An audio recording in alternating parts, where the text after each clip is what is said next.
नमस्कार डाळिंब बागायतदार मित्रांनो, मी आपला मित्र कृष्णदेव जाधव आपल्या बागायतदार ह्या चॅनेलवर आपले स्वागत करतो। तर आज मी आमचे मित्र करण शिर्के यांच्या बागेत आलेलो आहे।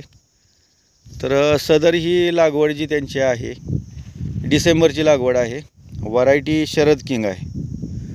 तर सदर प्लॉटमध्ये बाकी झाडे व्यवस्थित आहेत, चांगला ग्रोथ आहे झाडांचा, परंतु एक दोन झाडं अशी सुकलेल्या अवस्थेमध्ये आहेत। तर आमचे ते सध्या रिसर्च चालू आहे की सध्या हे जे झाड काही फांद्या वाळलेल्या आहेत, तर आम्ही आपली जी प्राथमिक जी ट्रीटमेंट असते की माती उकरून निमॅटोड वगैरे आहे का ते बघितलं।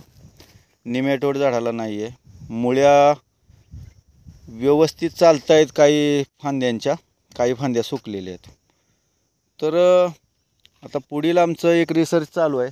अशी 2-4 झाडं आहेत की आता इकडे एक बघा, हे सुद्धा झाड आहे की आपल्या बागेला पण ताण देतो त्याप्रमाणे फांद्या सुकलेल्या आहेत बघा, आणि पुन्हा पालवी फुटते। तर ह्या वेळेस बागायतदार मित्रांनो, मी आपला सल्ला घेणार आहे की नक्की झाडांना काय झाले असेल हे कमेंट बॉक्समध्ये कृपया सांगा। आमचे सुद्धा प्रयत्न चालूच आहेत, आम्ही मुळ्या वगैरे चेक केल्या, मुळ्या व्यवस्थित आहेत, निमॅटोड वगैरे सूत्रकृमी काहीच नाही आहे झाडाला। तर कमेंट बॉक्समध्ये आपण सांगा की काय झालं असेल झाडांना। तर मित्रांनो पहा, मगाशी एक आपल्याला झाड दाखवलं, आता ह्या ठिकाणी दुसरं एक झाड आहे।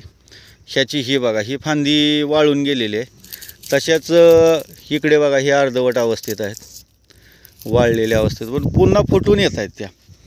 तर आम्ही मुळ्या वगैरे चेक करून निमॅटोड पाहिला, कुठे वाळवी लागली का ती पण पाहिली, पण तशी पण काही समस्या नाही आहे झाडामध्ये। तर ह्या वेळेस कृपया आपण कमेंट बॉक्समध्ये आपण सांगावं की काय ट्रीटमेंट केली पाहिजे। बाग नवीन आहे, बागायतदार नवीन आहे, आणि सध्या टेम्परेचर खूप जास्त आहे। सकाळचे आता 10 वाजलेले आहेत, तरीसुद्धा आता टेम्परेचर 30च्या वर गेलेलं आहे। तर असेच माहितीशीर व्हिडिओ पाहण्यासाठी आपल्या बागायतदार ह्या चॅनेलला लाईक करा, शेअर करा, आणि व्हिडिओ आवडले असल्यास सबस्क्राईब करा। धन्यवाद।